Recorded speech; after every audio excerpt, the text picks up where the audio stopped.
this year's event, and I'll give you a very quick welcome of the housekeeping stuff before I hand over to Stuart Lewis from the library to do our proper welcome. So just so you know, there is a fire alarm today at 11:30. That is conveniently also the time our coffee break ends. So hopefully that will not be a big issue. That will just tell you to go to the next session. If you do have we do have a real fire or a fire alarm go off at any other time, then the exits are at the front of the building, and they're also just at the rear door here. So the only other thing to mention is we welcome tweeting and blogging of all sorts, and photo taking and all that stuff. The hashtag for today is rFringe13. So welcome, have an excellent time, and if you've got any questions at any point, just ask myself or anyone on the registration desk. So I'm going to hand over to Stuart Lewis now. So thank you very much. Thank you obviously all for coming again to Repository Fringe. I'm just sort of curious, who has been here for every Repository Fringe we've had so far? This is our 6th year. We've got a few. Who is it? It's your first time here with the Repository Fringe? Fantastic. So we've got a very, very big new audience, which is really, really good. So I'd like to sort of give the official welcome, really. Welcome to the Repository Fringe 2013. This is the 6th time we've held this conference now, and it's sort of great to see it grow year by year and obviously have new participants coming along. Your hosts, really, there's 3 local organisations that host this for you.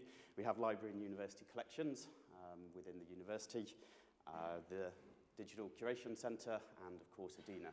The 3 of us sort of put this on together really because as much as anything it gives us a lot of new ideas what we should be doing with our repositories and with our services, and we hope equally you get as much from it as well. So I'm the Deputy Director at Library and University Collections here. One of the areas sort of I help look after is our repositories, and really, you know, as much as anything, as I said, we learn ourselves, and it inspires us with where we're going with our repositories. So welcome to Edinburgh, obviously, as well. If there's a lot of new people to the Fringe, Repository Fringe, I guess many of you will be first-time visitors to Edinburgh, and you've come at the best time of year, really, with the Fringe Festival literally about to kick off very soon. For those of you sort of new to all the different festivals we have, it's not just the Fringe Festival, it's the International Festival, it's the Book Festival. We really are sort of right in the heart of it. You'll have seen the underbelly over there, the assembly there, and sort of the BBC and their area literally out to the side. So we're really right into the heart of it here. And so in many ways, what better place to talk about repositories in amongst all these different venues. The university obviously plays a very big part in the different festivals. Obviously it's a big employer for all our students over the summer. We're the largest landlord, I found out this morning, in terms of venues for the festivals. Indeed, our own library, which is literally sort of 60 seconds that way if you have a spare half hour. We are one of the venues. We are venue 126. They're all numbered. And this year we're hosting an exhibition known as called the Cradle of Chemistry, which is celebrating our chemistry department here at the university, being 300 years old this year. There's a very fascinating array of exhibits there, everything from sort of some of the very first samples of strontium, which was one of the chemical elements that was discovered here. We have locks. Has anyone heard of Joseph Black, a very famous chemist? Yeah, a few nods. We have actually locks of his hair in our collection, so they're on display.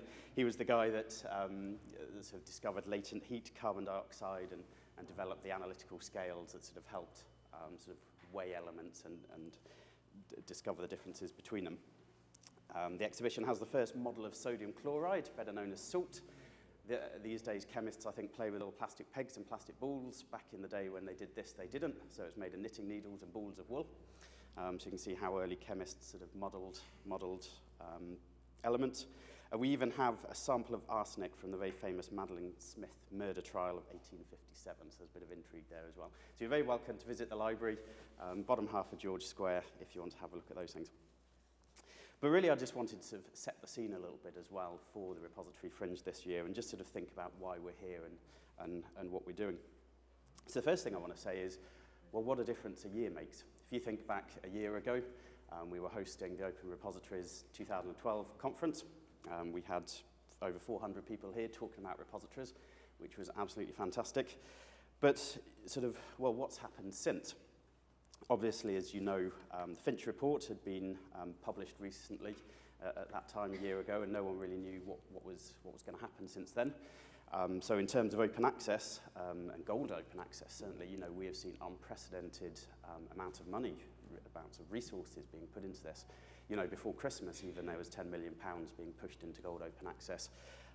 Another 17 million from RC UK this year, 20 million next year. We're looking at amounts that we've never, really had before. Even as a university here, it's almost £1.5 million within 12 months we've been given by RC UK to push gold open access. This is big now. Obviously, the side effect of that is actually that green has been promoted even more heavily and seems to be sort of coming out on top as a result. There's other things going on in the world of open access. Jacqui, obviously now undertaking their sort of Ref 2020 consultation around open access, what should happen there.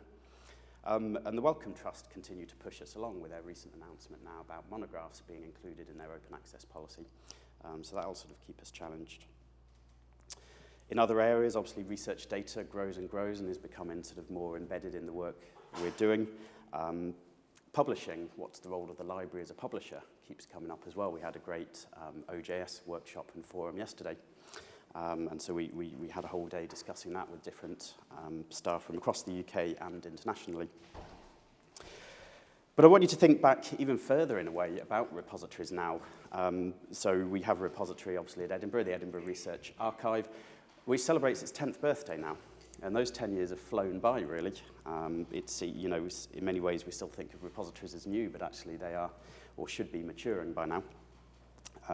Different people will have their views of these repositories.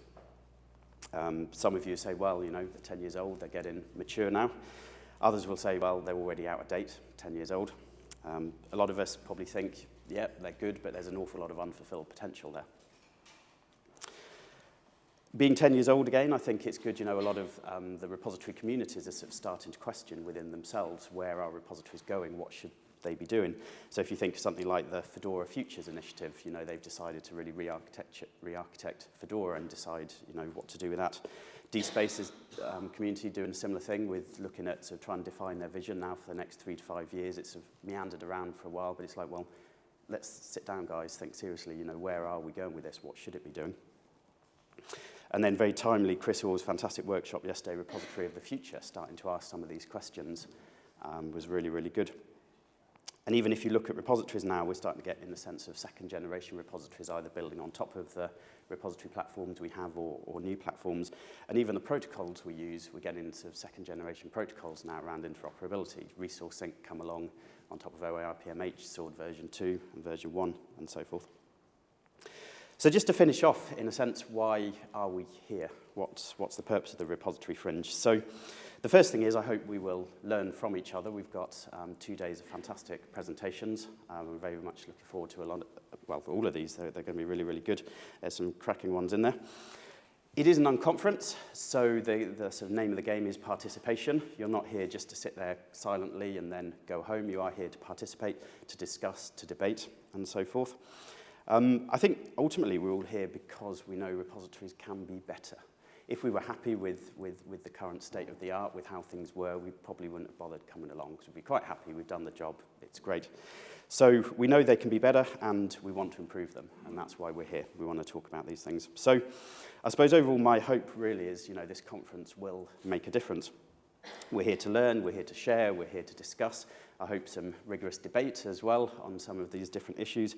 But then I hope that we'll go home. We'll actually look at what we're doing. We'll take some of what we've learned, what we've discussed here. We will actually do something. We will make a difference to our repository services because of this. And if for no other reason, so we can come back, Repository Fringe 2014, next year, you will all have something to tell us next year about the difference that it made. So finally, as I said, welcome to the Repository Fringe Conference. Welcome to Edinburgh, and welcome to Jacqui Taylor, who's we're very privileged to have here to give us our opening keynote speech this morning. Jacqui is the Chief Executive Officer of a company called Flying Binary. She's had a very mixed work history, I think. She's worked in very many domains, everything from banking and I think working with the back system, the way we all get paid our salary every month. So I think Jacqui has a hand in that, which is I'm very thankful for at the end of every month. She's worked with the NHS, but and a lot of other domains, but most recently working with the government now around open data and advising them where that should go, and a lot of work with social media as well, and really embedding that, how business can embed that really, I think you say, into their DNA, into the way they work. And as the title says, it's Curating the Future, which I think is a very, very bold and brave subject. So I will hand over to Jacqui now. Thank you very much.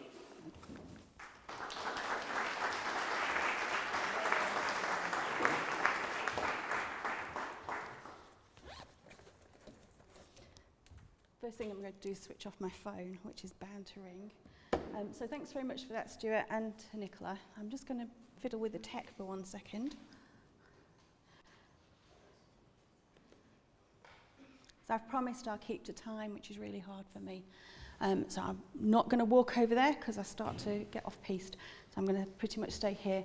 So I'm CEO of Flying Binary, and I'm really delighted to be here to talk to you all today. First of all, I wanted to tell you a little bit about our company.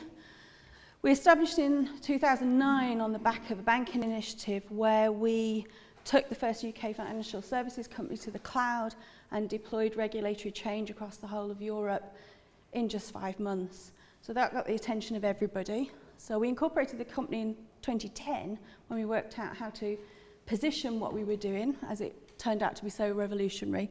As Stuart alluded to, I was the architect of the back system, and I'm working in the banking industry still.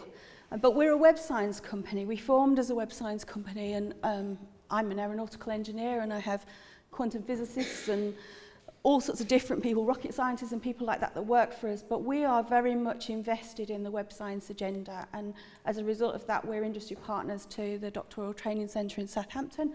I know Les is in the room. Hello, Les. And any of the techies that are here, hello. And I'm not sure whether anybody is here from Cambridge and the engineering faculty. Our cloud research is there, and the cyber people over at Oxford. But if you're here, hi. We've been awarded all 3 frameworks for Her Majesty's Government for our cloud services, and we specialise in visual analytics, and we use that science of analytics in order to federate what we do out to the world, and I'll talk more about that. It's my 3rd year as a Tech City mentor. I've moved role in the last couple of weeks, so if you're ever in Canary Wharf, you look me up, just tweet me.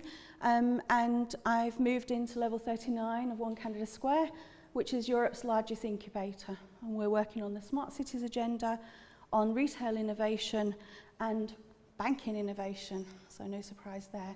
And we were delighted to be recognised as an open data supporting business in February 2012 by the Cabinet Office, and since then I've become a member of the Open Data User Group. But I'll talk about that in more detail because that's quite key from a repository point of view. With our work as web scientists, and particularly in the open data arena, there are 3 recurring themes that we focus on, which are supposedly the contentious issue piece of it. So I'm hoping to start some debate. And I took literally what Nicola said to me, that this was an unconference, which we do lots of. So there's questions, there's no homework, but there are questions. And the first theme that we often look into and is an umbrella piece for our work is privacy. If you look at where privacy has been in our societies, over 50 years ago, over 20 years ago, and now, the way in which we look at this has changed dramatically. And particularly in terms of this, we have a debate and we have an ethics piece that we have to look at to do with the privacy of the data that we're using, we're federating, we're sharing, and then the trust issues that are around that. And what we find is they're linked, but they're not the same. So as technologists with our data platforms, the tools will allow that remote access to the user, which as a web science agenda is fantastic. But also we find that that distance between the consumer and the service creates a change in perspective. So for example, people would not think twice about sharing their medical details with a doctor or somebody that looks like a doctor wearing a white coat in a building that is a hospital, but they have great concerns about doing that on the web. And so there's a tension between these 2 things that we look at. And For us, that's something that we bake into whatever we deliver.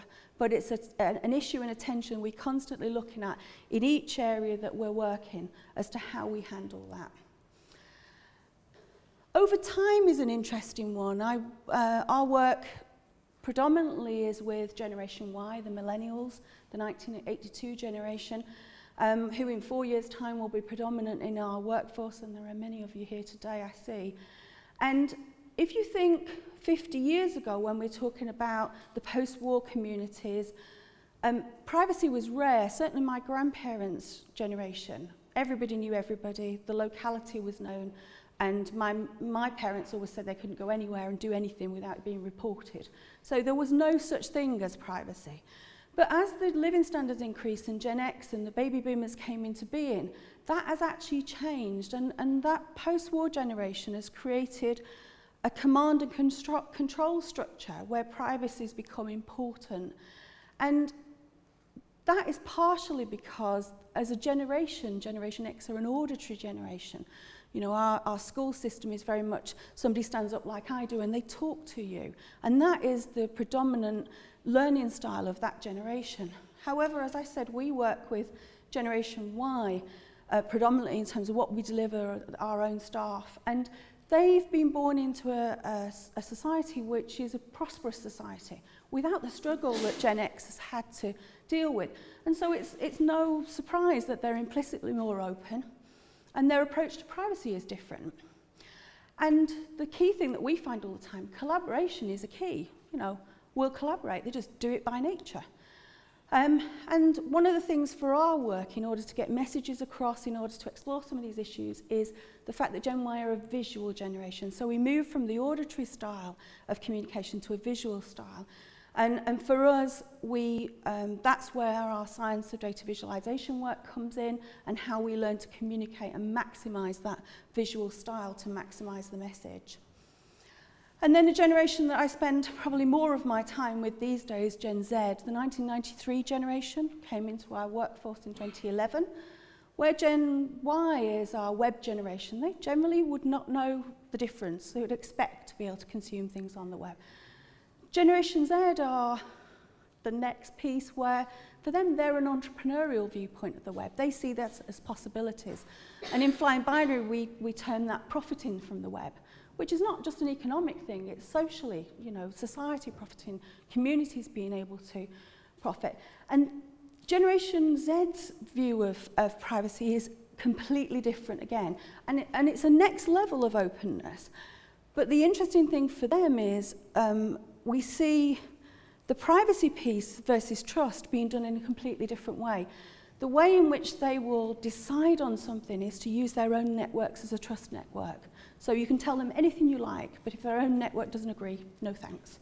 And we're starting to see in Tech City those Gen Z entrepreneurs coming in and literally making their way through the ranks in months of a Gen Y millennials company, because they look at it from an entrepreneurial point of view. They validate what you do with their own trust networks, and they're just zooming into some form of authority and visibility, really.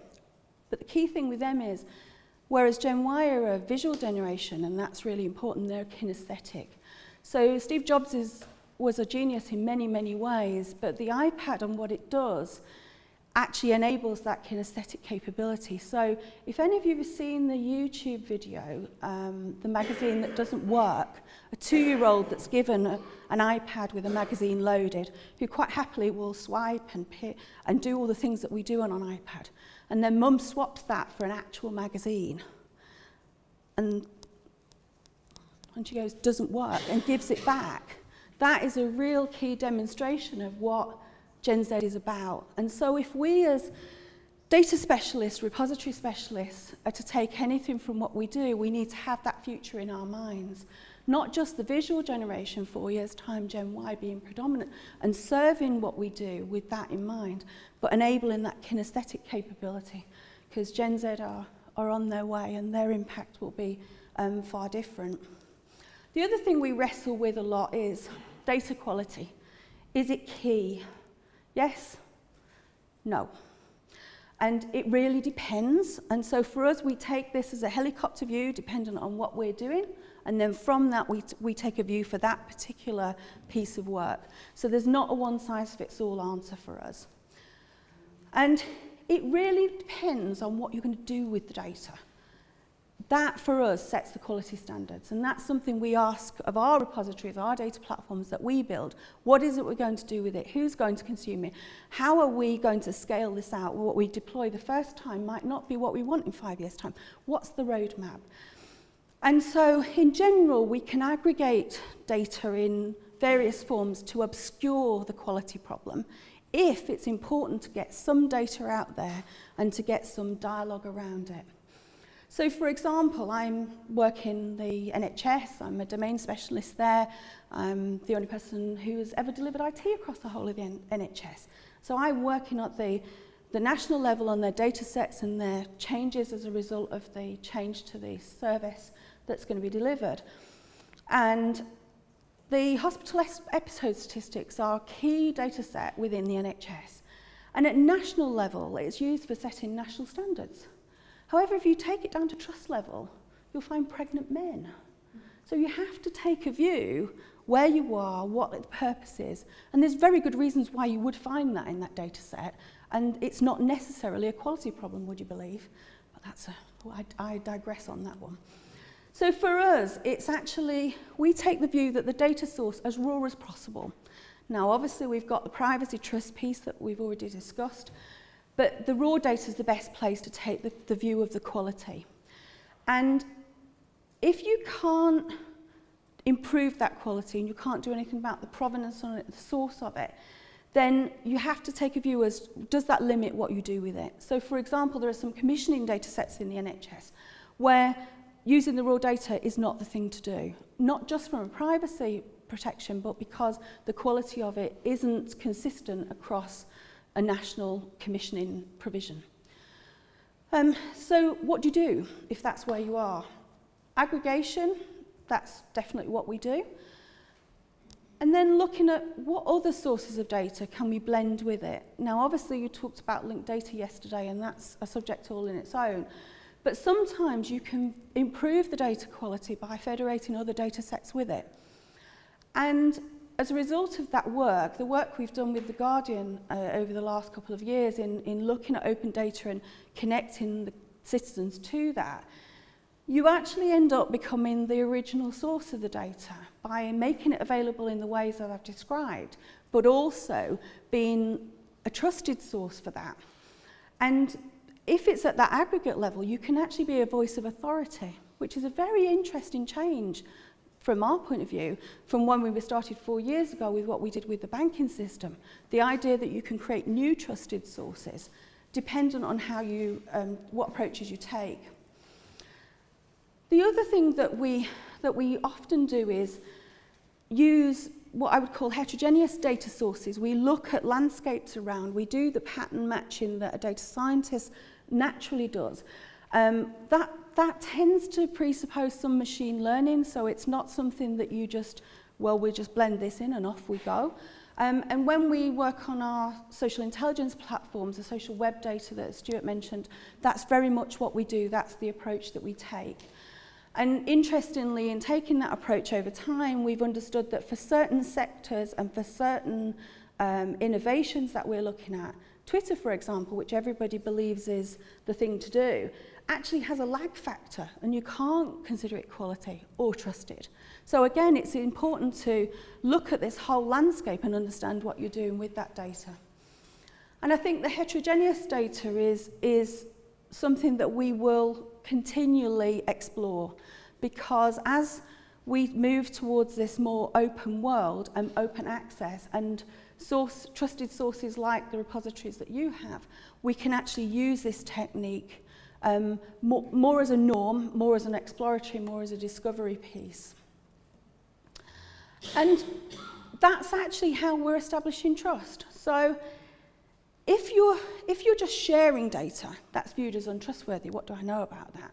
But again, if you're publishing data and it's something you're doing regularly, something that you become a knowledge hub for, then actually you can build that trusted source. And that's been very interesting for us, working with The Guardian particularly, because they're a media outlet. What does that mean? But actually, if somebody wants to check some open data that's been released, say, in Brazil, they'll often check the platform to see whether The Guardian said anything about it or not. Not at all where we thought we would be 2 years ago when we started this. Talking about social web, I don't know if, has anybody ever seen this one before? The Data Never Sleeps one. Great people that put it together, the Domo gang. No hands? Okay. This is used in businesses, in big data groups, in industry, as a trusted source.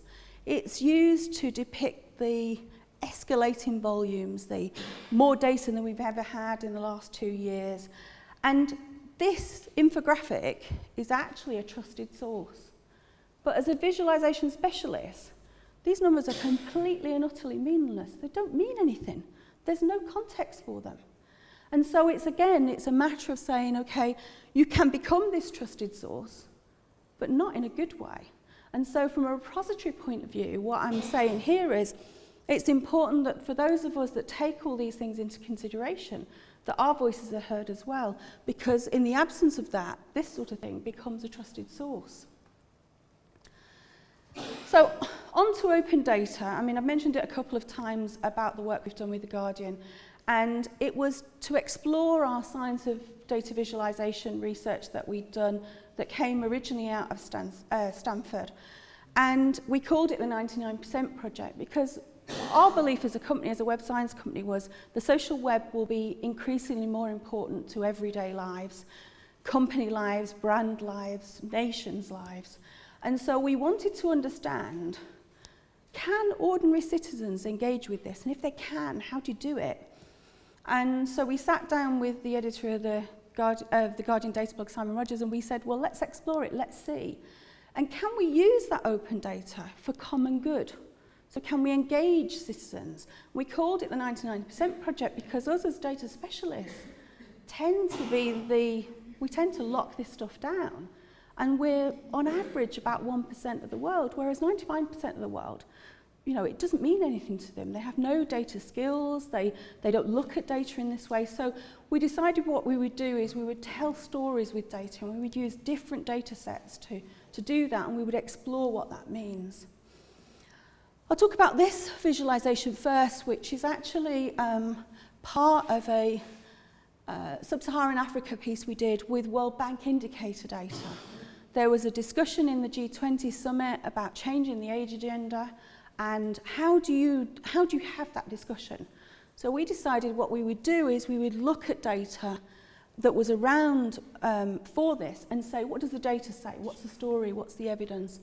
And at the top, there's a y-axis value you can select. There are 20 of them. This is actually set on infant mortality. And one of the first things that's very key on this is South Africa just off the screens. We've excluded it because it skews all the data, but we've allowed a filter button to say, put it in again. If you happen to be in South Africa, excluding you from the debate about Africa is obviously not a good idea.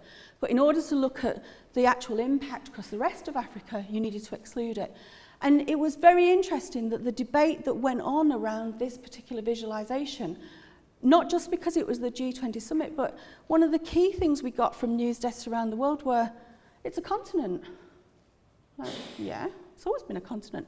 Yes, but when you look at it like that, it really is a continent. And if I want to look at water and the indicators around access to water, I must include Tanzania.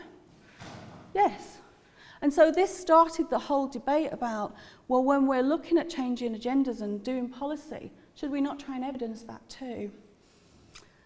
This is another one which looked at the 5 continents and looked at the spending on military spending as a percentage of GDP across the continents.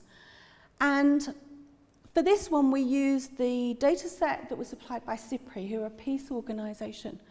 And they collect arms data, peace organisation arms data. So we said, well, if you look at what's been spent on arms across the continents, this is the home page of the visualization. This is where you bring the visual piece and the kinesthetic piece together. So you serve this data in a story, like the front page of a newspaper, but you can click around on this to actually focus the story on the subtext and the headline or the area of the world you're interested in. And it was very interesting that within an hour we had phone calls to say, from Nicaragua to say, we're very unhappy with this because that's not actually right. Okay, well, tell us what's wrong, give us some more data, we'll blend that in. Equally, the people in Greece, who were obviously the economy as such, questioning, well, why is Greece spending what it's spending? So it actually allowed citizens a window to the world at a national level, and sometimes at a continent level, to say, well, do we believe this is right? What do we have to add to this debate? And this is a recent one that we put up as part of the Open Data User Group. I'm just wondering in the room, is anybody aware of the Open Data User Group? Oh, good, good. And this was formed a year ago to actually look at what is the roadmap for open data going forward. So this is on data.gov.uk, and on all the slides I've put bit.ly links if you wanted to go on there. As any good web scientist will tell you, never deal with the internet when you're doing a presentation. So I've put your bit.ly link up there for you to be able to look at it live and to interact with it. But what this is created is a whole new strand of open data, which is called demand-led open data. So everything that happened before the Open Data User Group was what we're now calling supply-led, i.e. we have data, here it is, which at the time was 8,000 data sets, not actively being used. Lots of theories about why that was, most of which weren't true. And so one of the things we asked people to do is, tell us who you think has the data you want, tell us who you are, tell us what benefits you would get if we were to release that data, and then this one, what's your barrier? Now everybody, the big debate and the urban myths were all around the quality of the data, it needs to be this, it needs to be that. The realities of it are, you can see from the big green line, even if you can't interact with it as you would normally, the majority of people that have accessed this and have requested data are individuals. There are obviously there's a whole raft of people that have asked in various parts of society, but individuals were the most interested in data that wasn't currently available. We also allowed people to say this is a private data request, privacy and referral, because some of this is the equivalent of a mystery shopper. I've been trying to get this data for 2 years and I've been getting lots of blocks and barriers, but no good reason why I can't have it. And so there are a number, but very small minority, that say there's a blocker in here because somebody won't give me that data. The majority is you have it, you just haven't released it. And the interesting thing for us in ODUG was there's no correlation between that supply-led open data and the demand-led. There were different things being asked for. And also it was great finally to know what the barriers were. And the barriers were, we have to pay for it. And in some cases it's expensive and we can't do that. In other cases it's the licensing is so complicated, particularly downstream licensing. You can have it, but then as soon as you do anything with it, there's all these complications about what you license. And so as a group, we've effectively challenged the whole arena of open data and debunked the myths. And one of the things that happened as a result of putting this visualization live on data.gov.uk is, of the 10% of people that have interacted with this and literally requested things and got involved, 100% more people actually viewed this, interacted with it, wanted to see what was going on. And largely that was because it's transparent. This is a government process. I can see what they're doing. And that was a fascination to many, many people. And that leads me to say, where next? Well, in the second year of the Open Data User Group, we are now past the G8 summit, at which point, the G8 summit, an open data charter was signed by all members of the G8, encompassing 5 principles, lots of which I talked about that we relate to from a flying binary piece of work. Number 1 is the G8 have agreed to open by default their data stores. They've agreed to a quality-quantity principle. quality from a point of view as higher quality as possible. But quantity, release it early. Let's just get it out there. Let's see what we need to do with it. And in terms of usable by everybody, open formats where possible. Now, where possible is the key to that. We need to move towards that. And then there's two principles that talk about the release piece of data. We'll improve the governance of it, so bring the demand and the supply sides together, make it a cohesive piece. And we will release data for innovation, very key from a growth point of view and something that the G8 have signed up to. So in the UK, we're now asking for members of Open Data User Group. There's an application online, I'll tweet the link later. For my own part, as I say, we're industry partners at Southampton. We work with Oxford and Cambridge from a research point of view. I think the research community needs to be part of this. We did have applications from people like that. We don't currently have anybody on the Open Data User Group that looks at that perspective. And one of my reasons for being here today is I'm hoping somebody in this room will go, that'll be me. And so we're moving towards something which we're calling the National Information Infrastructure. And if you look on data.gov, there's words about that. And I was in the Cabinet Office with the Transparency team on Tuesday, and essentially that data.gov platform its role has become the hub of all the knowledge. And in terms of bringing the National Information Infrastructure together, that's where it's going to be. So the platform is we're putting it as a refresh in order to pull this whole demand-supply piece together. And research data is very much seen as a key cornerstone of that National Information Infrastructure. It's being led by the business innovation and skills people, as you would imagine, but I will have an opportunity to involve key research people before this is launched as a sort of workshop, working group, to do feedback, to make sure that the sort of beta version that we're building together as a platform is actually something that's going to work for people.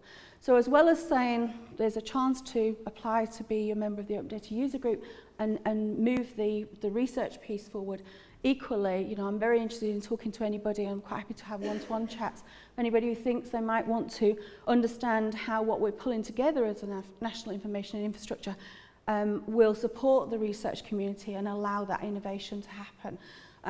I would be very worried indeed if we didn't have that, that input, because I do see the reason for the talk, Curating the Future, is I do see that really the repository piece of it and the research piece of it should be at the front of what's happening. I don't see that being placed today, but the National Information Infrastructure allows that to happen. So let's make sure that we've got people that are invested in this as a vested interest from a knowledge and a domain point of view, helping to set the new roadmap for open data over the next year. The thing that everybody says when I talk about this is, yeah, but there's risks with all of this. Well, yes, there's risks with crossing the street, there's risks.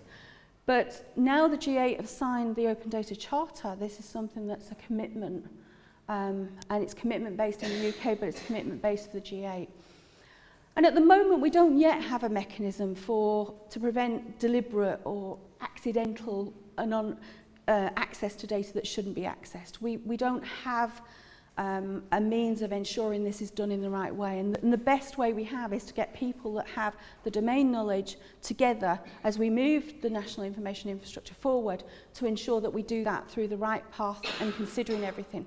Because the one thing as a web scientist that is always uppermost in my mind is the fabric of permanence that is the web. So let's make sure, yes, quantity, yes, quality, let's get it out there, but let's make sure we're doing it with some knowledge of the impact and how we manage that. So it might mean releasing part of a data set that is anonymized, or in the NHS's sense, pseudonymized, such that you can get perhaps the pieces you need for research, but you can't take it all down to patient level if that's not the authority that you have for that data. And the social considerations of what we're all doing with repositories and in our case, data platforms that we build for those repositories to sit on. And as web scientists, we grapple with these risks, the social impact of what we're doing, in the same way that, one of our data platforms sits over in Cambridge and is doing the genome research. The genetic researchers do the same thing. They grapple with what they're doing from a research point of view. And so, as I would say to any of the web scientists I'm talking to, I would say to yourselves, what should your approach be to this? What's the repository approach to the social considerations of the work that we do as we move forward into this open access world? And also, again, question out to you, how can you all collaborate, not just possibly through the Open Data User Group, the National Information Infrastructure, but how as a group can you all collaborate to explore and solve this particular problem? Within our company, our approach is, as a web science company, we're multidisciplines, we all work together. It doesn't matter perhaps where we started, we move together as a team, and there isn't, in the same way that people say, I want a data scientist, it's like, well, one of those doesn't exist, you need to build a capability. The same is true of web scientists, but when we do our research, we have like an additional layer of how we approach this. And I call it a dot joining. So those resources will collaborate in order to solve that problem, but they will look at all the issues that I've talked about this morning and agree an approach. And that's something that we tend to call a shared services approach. So if we are deploying something like we're talking about here in, say, a private company, we will have data scientists, which they're there or we've trained, our own web scientists, we will have possibly the CFO, we will have resources from the market research arena, we will have operations people, and we will blend together the skills in order to solve all the problems for that particular piece of work that we're doing. And so we tend to call those SWAT teams, and in terms of the problem that you're solving regarding that data and what you're going to do with it, you federate people together to solve that particular problem. There's no one size fits all. And so it tends to be very flexible, very agile, and very collaborative in terms of solving the problems that we talk about. But one thing that is very true is the philosophy is the communities first. So in terms of the work we're doing on the smart city initiatives, either with the legacy cities or those that don't have that problem to solve, community is actually the forefront of the philosophy. And those blended shared services teams I talk about in the way that we do our web science work, actually that's scaling out in terms of communities. So for example, we're doing some work with communities at risk of flooding, and we've brought that same philosophy forward, but the whole purpose of the work is how is that community engaged? How do we serve them with the data in order to allow them to do what they need to do as their primary asset, their house, is at risk because of where they live? And all of that trust and the privacy around the data is where our technology comes from. So for us, we've built the technology to enable those things to happen for that particular circumstance. And in some respects, they're largely cloud platforms, but they could be on-premise. In some respects, it tends to be more of a generic approach, and then the bespoke elements to solve that particular problem in what I would call an interoperable set of software that can just be leveraged to solve that problem is how we do it. And those are the sorts of platforms that we have on the G-Cloud program for government. Another issue I wanted to sort of focus on a little bit, because it's been very much with us from the beginning of Flying Binary, is the data protection element of that. You'll be aware of the changes that are going on in Europe to do with data protection legislation, and often the failure of the legislation that operates now is that it's prevented action. It's actually been part of the barriers. And for ourselves as a company, we almost didn't get that first banking service live because we couldn't find a lawyer to sign a cloud contract 4 years ago because they were all running the other way. That's obviously not true today, but 4 years ago that was a real barrier to what we were doing. And anybody who's seen me talk before will know that this is something I always mention, because the law itself is offline law within our online web-enabled society. There's a mismatch. And because it's not built to facilitate that, it's usually used as a barrier. I mean, we don't have to think long back for the copper and PIPA legislation in America to know how much of a barrier that could be. And as we build out our web world, then the law itself has to evolve. And so one of the things I want to say to you is, Consider the legal implications of the research, consider where the law is constraining it, consider where it should be challenged.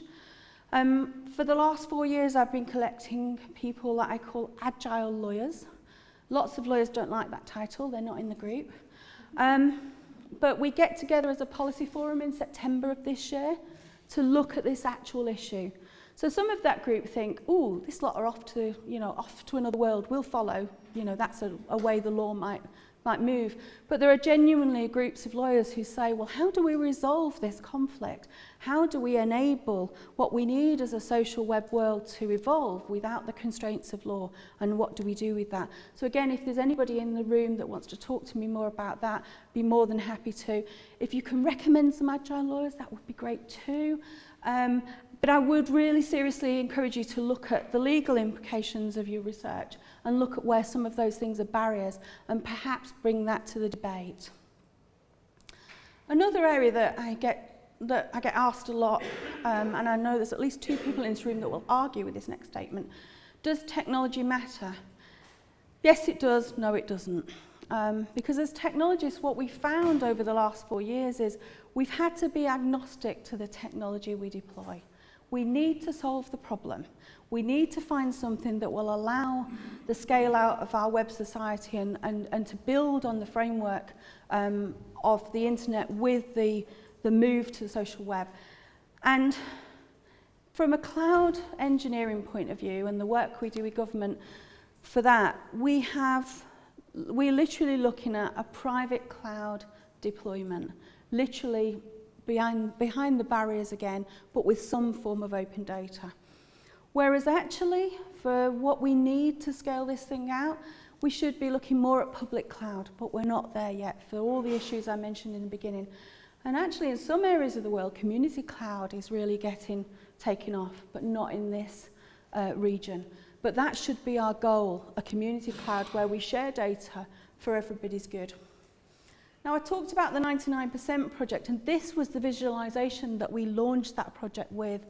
And literally, as we were deploying that to the cloud service, we were, do you think anybody will care?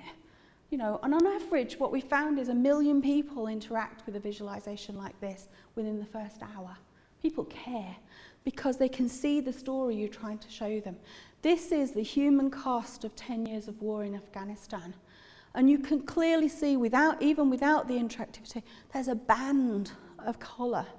That is the road to Basra, and that's where most of the deaths have occurred. This is WikiLeaks data. Within the first 2 hours, 34 million people interacted with this visualization. So data that we're locking down, that we're controlling, people care about. And it will change the way people view what we do if we can put data out in a compelling way like this for ordinary citizens to engage. So I'm sort of now moving to the future and say, over the next 4 years, with the fibre that's being laid over the developed world, the cloud infrastructure that's being spun up, the mobile first way in which most people will access the web, there will be 5 billion additional voices added, another 60% of humanity will come online. It'll be all languages, tonality. At the moment with our social intelligence platform, we have about a 60% accuracy on that heterogeneous data that we look at to understand what's happening with the social web. But actually we'll be moving that up to a 90% accuracy with all languages and tonality, because that's what we'll need to do. And so wherever we sit today, we're 20% of the world online, just over, predominantly English. Over the next 4 years, changing very dramatically. And as I've talked to you about the GA Open Data Charter, which is a landmark for all of us as societies, I do want to share with you some of the work we've done as the Open Government Partnership. If any of you are familiar with what's happening there, the UK is the chair of that group of 58 countries who are all collaborating on data and understanding how to power nations based on data. And there's a video done really at the very beginning of that work, which I think in this context is really important today. And I'm hoping it'll be an inspiration for the work that you do when you go back where you are, when you see how 58 very different nations can cooperate and collaborate to move the agenda forward. And obviously the GA Open Charter will shift it on again. So I'll just share that video with you now.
So the Open Government Partnership of 58 countries are looking at global change based on data.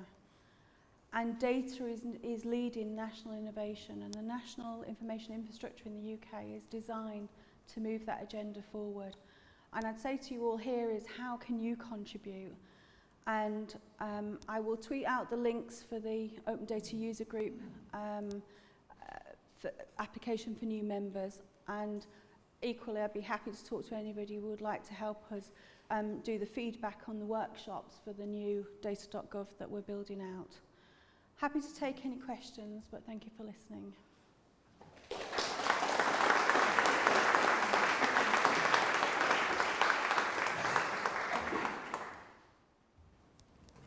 Thank you very much, Jacqui. So we've got a short while for questions now. Who'd like to kick off?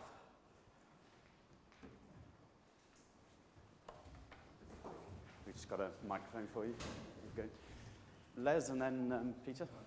Thanks. So, Jacqui, it's very... Is hello? Oh, right, I beg your pardon. I'll just have to shout.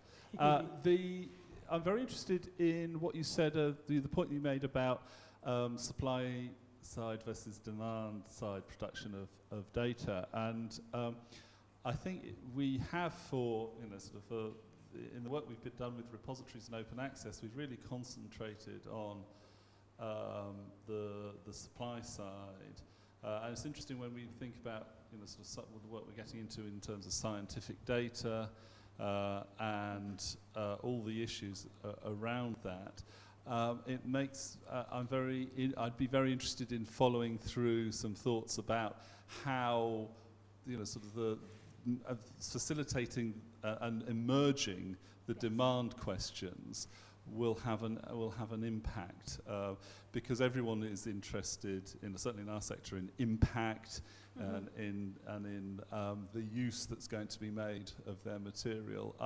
Do you have any insights, particularly, that you think would be relevant for our sector, for science, in terms of science and research, and are there lessons that you think are transferable from what you see in terms of government open data?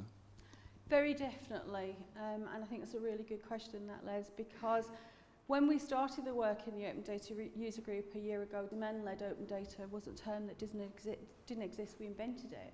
Because one of the things we said is there's all these urban myths about what people need and what government's doing. But has anybody actually checked whether that's right? And nobody had, of course. And so when we did a series of engagements to say, we're going to ask for you to be part of it. And we initially reached out to the open data community that I certainly worked in, and most of the open data domain people, we knew one another. It was a relatively small community. We've got nearly 5,000 people interacting with this now. That's not the open data community anymore. That's people out there that we would never have done, that we would never have known. And this outreach exercise has been hugely valuable. I mean, we obviously did that in a fairly controlled way. We were very keen to collect the data, make the data open that we'd collected. But to actually understand, okay, well, you know what we're doing. Is that what you want? And if it isn't, could you tell us what you want? And we were very careful to make the argument not just an economic one, because it isn't. It's a social one. It's one where, as communities, we need to be engaged because that data can do some good.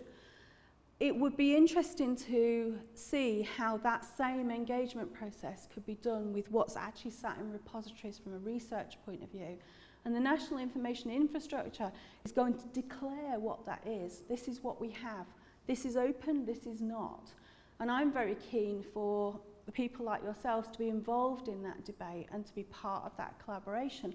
Because if we can say this is what we have, it's open or it's not, then we can get possibly a new community, or maybe part of the same community we've already engaged, to say how valuable that would be and why. And so I think lots of the process and the way in which we did that is actually completely transferable. And so at the moment what we're doing is pulling that demand and supply philosophy together in the National Information Infrastructure, and research is very much a key component of that. So I think whilst we need some representation within the build of that, equally that needs to connect back to you all to be able to get all your views, because we only potentially have a single member on ODUG to do it, but how does that single member reach back into the research community and get that whole engagement thing going? And that's really a question for you all to answer, but be part of the participation. There's no reason I can see why what we did as, understanding the demand side isn't completely transferable. I mean, certainly the work you're doing at Southampton, I mean, from a web science point of view, that's completely the point in needing to understand that, because of the fact it's so multidisciplinary. Then, there's bound to be that same demand-led. But I would say it would be true of any discipline, really. Peter's question.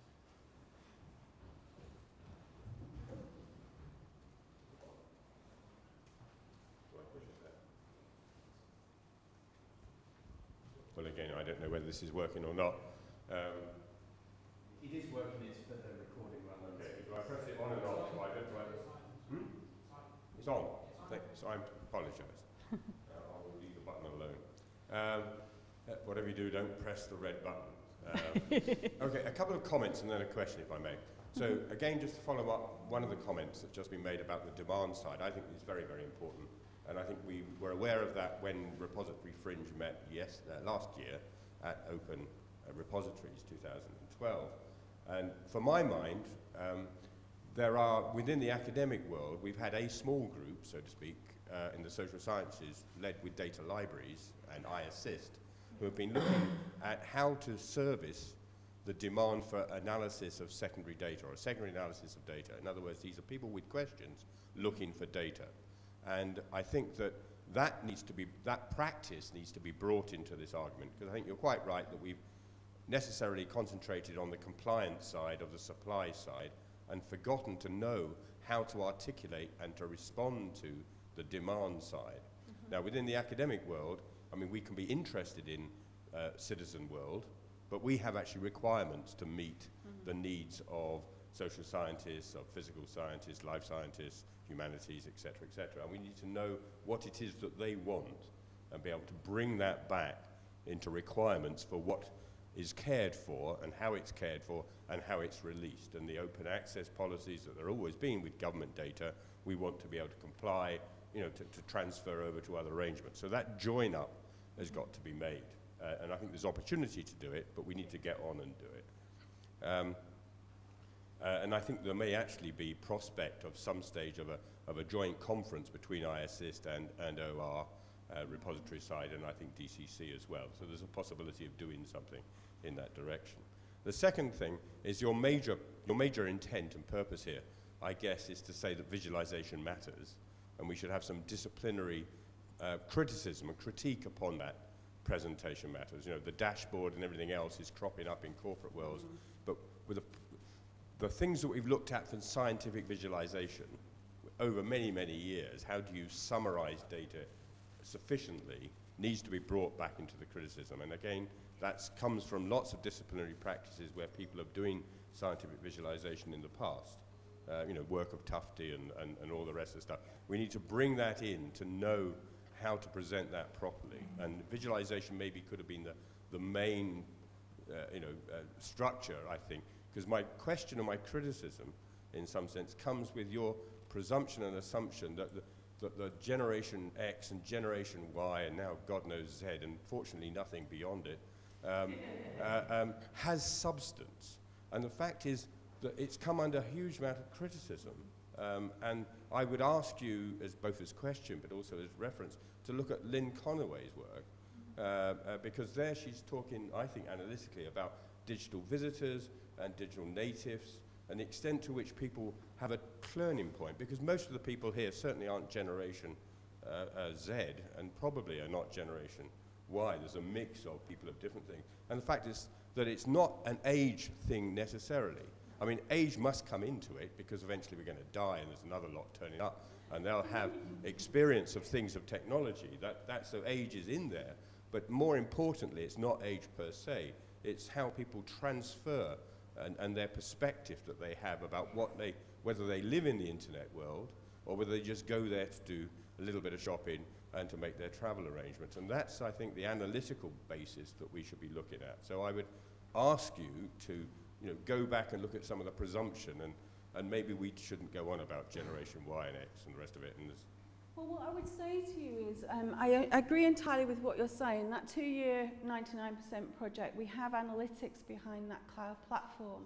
And over the 2 years, to get to that compelling story where citizens can engage, it's the most interesting thing, the WikiLeaks one that I showed you, for me was, that's the headline story. If that was just a flat graphic, great, the road to Basra, you can see that.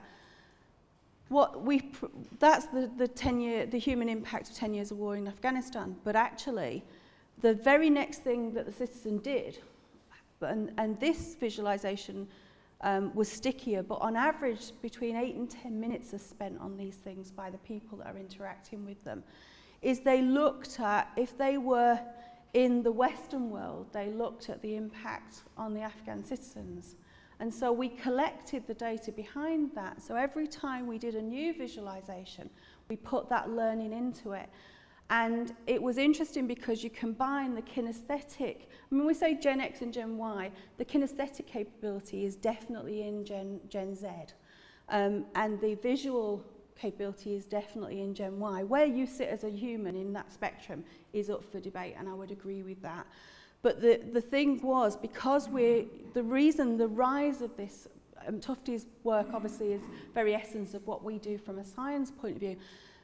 The rise of this is because the predominance of Gen Y in the workforce, and they will see visual things and they will not consume things in a different way, which is why data journalism, which is what this sits under, rather than a science which is what I would prefer to see it as, it has become so compelling, such that I'm writing a chapter for a data journalism book. And it's like, well, I'm a web scientist. But because there's such an interest in this, and my chapter is data visualization now for the science, because I think it's very easy to, certainly with the infographics like the Data Never Sleeps piece, to just put that up there and it suddenly becomes viral across the net because it can be, and everybody quotes it. It doesn't actually mean anything. So I'm trying to say, well, the message is, this is a tool that allows us to communicate at large on an open data platform. And so the research we've done has been using this tool and understanding what it does.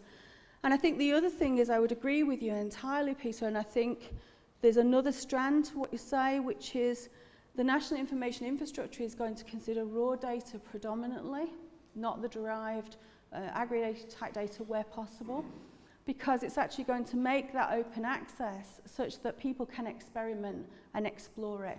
And there'll be a collaboration piece to that platform that allows people to report back and bring that developer engagement almost, so beyond the researchers, beyond companies like ourselves, bring in a new generation of people who actually are looking at data in a completely different way. So that's another strand I would say to add to what you've mentioned, which is open access will be to facilitate that new generation of developers, but developers is a very wide term, but people that will explore your data and treat it as a heterogeneous data set and add it into other things and do things. And this is the tool we've used in our research to understand how to make that compelling and how to understand the learning from it. But the origins are all back from where you mentioned. Tufty is the origins of our work. It's just the way we've done it. There's another reference in there. Not just him, but many other people on cartography, people like Stan Openshaw, who at one stage was able to say to us, we're familiar with garbage in, statistical package, garbage out.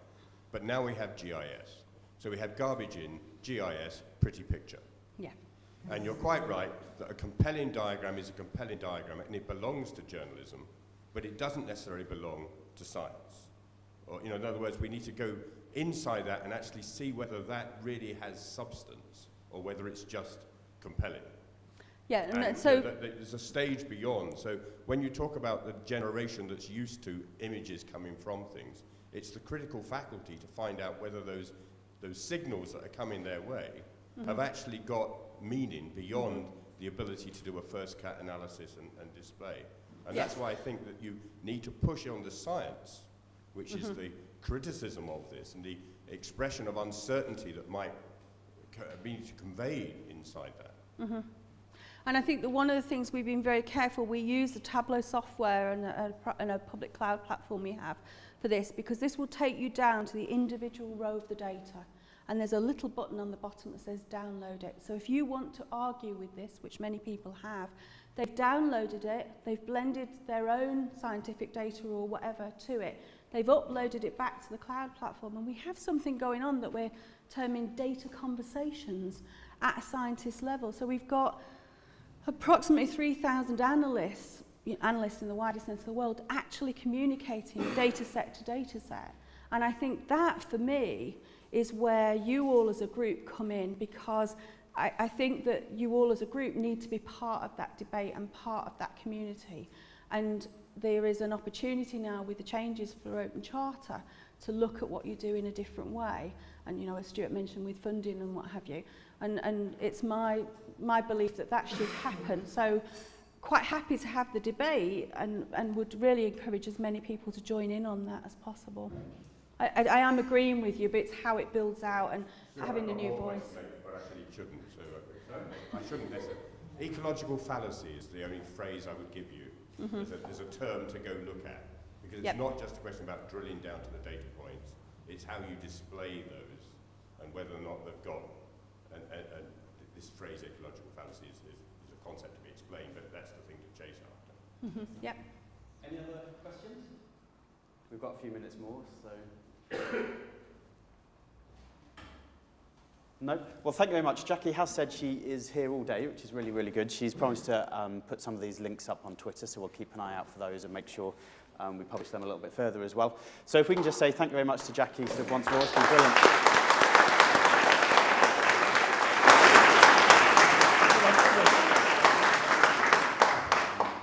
So next up, we have a break for tea and coffee, so please sort of stay. This has been designed as a networking session with a particular focus. You will have seen, hopefully, the sort of little challenge, I think, that in the paperwork that went out. Normally, the way we do things is we sort of reach into our pockets and we get out a little piece of paper and we pass them to someone and say, this is me, you know, how do you do, who are you? But we've sort of, I think, given a challenge to say, can we do that a little bit differently this time? So please do go out there, talk to each other, and I know a lot of you have taken up this challenge of how can we present our business cards in a different way. So do that, and it is a mini competition, so please talk to any of the organisers, and if you've been particularly impressed with any of these, let us know who it is, and there'll be a prize for that person if you can do that by lunchtime. So we've got about 40 minutes now, so if you can be back in here by 11:30 for the next session. Thank you very much.